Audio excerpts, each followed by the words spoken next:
Is Scream Factory being deceptive right now? I got some thoughts on it. Stick around, let's talk about it. This past Friday, Scream Factory released that they were putting out Unlawful Entry on Blu-ray, which is an awesome movie that I highly recommend you check out. They put this out, and it turns out it was a site exclusive with a run of 1,620. Great movie. The thing is sold out. It's now completely sold out. But today, Scream Factory has now put out another Instagram message, another social media message that says, "Thank you so much. We're so happy. And we are now upping the print run from 1,620 to 2,600. And I have thoughts on that. My first thought on this is I am thrilled more people will get access to the movie. This movie had no business at all being a site exclusive with the print run of only 1,600. No business.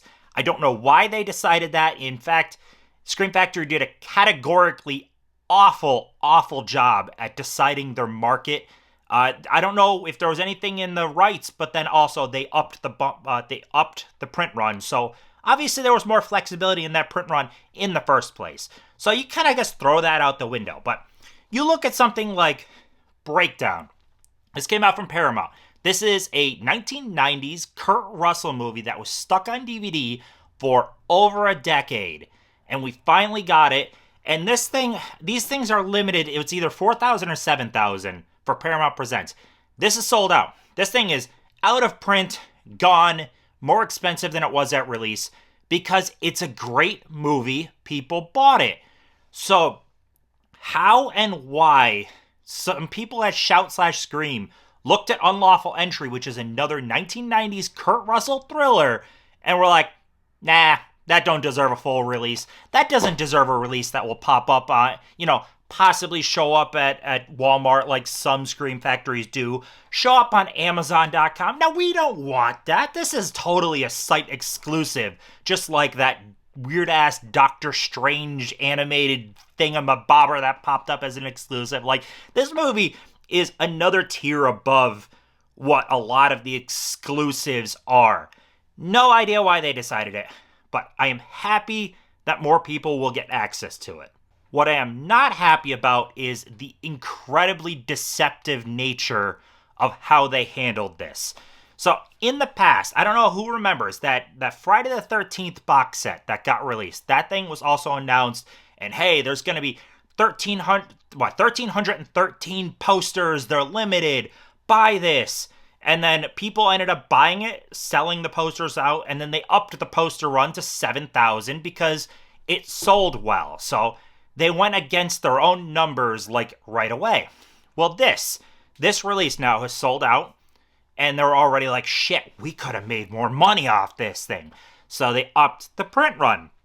What I don't like is don't throw a number out there if it doesn't actually mean anything. Like, if you throw the number out there, it should fucking mean something. I did not have the money. I had the money, but I did not want to place a Scream Factory order right when it came out. I don't get all a Scream Factory right off the bat. I could have waited on this. I really wanted a Blu-ray, but I didn't necessarily need to buy it right away this past week. But it was selling so quick, and it got so far down. I think I bought it when it was like 500 range. That's when I bought it. I'm like, I don't want to miss this. Well, I did that, and now the print run has bumped up. Other people probably did that, and now the print run has bumped up. You are falsely putting a number out there to drive your sales to then just add to the total number. It's incredibly fucking deceptive and shitty. You don't even need to put a fucking number out there, honestly. You don't. They put on their site a tracking of how much is left, which I love. I love it. But you can also put it like something like a Vinegar Syndrome will put over 1,000, and when it hits under 1,000, it starts counting down. They could have never released a total for this thing, and then it could have just, as it got under, say, 500, it starts counting down, and then people know, oh shit, it's going to sell out. And in between that that top number they started at and 501, they could have been like, guys, this is selling really well. Maybe we should up the print run on this. We could sell more copies. And then that would have let them sell more copies without being really deceptive and throwing a number out there that drives people to buy it when they didn't need to buy it yet.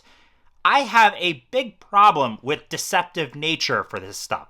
This stuff is all supposed to be fun, but this is people's money. And movies shouldn't come before bills and things like that, but you're driving someone to buy a movie because of FOMO, they don't want to miss this, when you're just going to up the print run, and the person could have waited a week, 2 weeks, 3 weeks, whatever the hell it is. For all I know, they could bump this from 26 to 36 next. I don't know, but I'm just not thrilled with the deceptive nature. To me, if you put out a number, whatever the number is, they could have put this thing out at fucking 10,000, whatever. Then you should stick to that number. That is your run. That's the print run. You as a company should be able to decide that beforehand. Like, that's what blows my mind. Why they even thought 1,600 when they should know, based off market research, that this fucking thing sold out really well. I don't know. Maybe all they're good at doing is looking at horror movies, and a thriller from the 90s doesn't compute with them. No idea.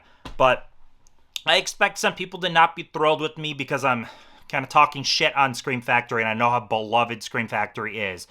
But this is deceptive practices, no matter what way you boil it down. I would say the same thing for any other company. I collect a lot of those screen print posters, like you know.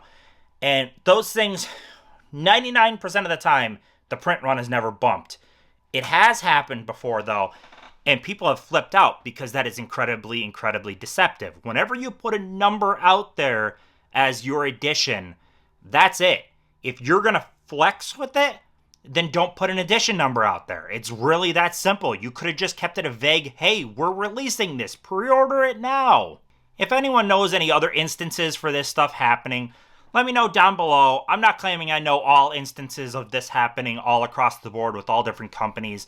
If this has happened with other companies, I call them out too then. Honestly, it's deceptive no matter who it is or what the nature is. I wouldn't have pre-ordered it yet. There's other people that probably would not have pre-ordered it yet.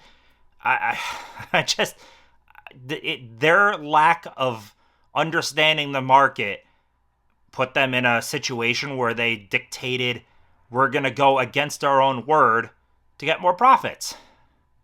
I don't like that. I don't like that. But I am happy more people are going to get a hold of Unlawful Entry. That's a good side of this.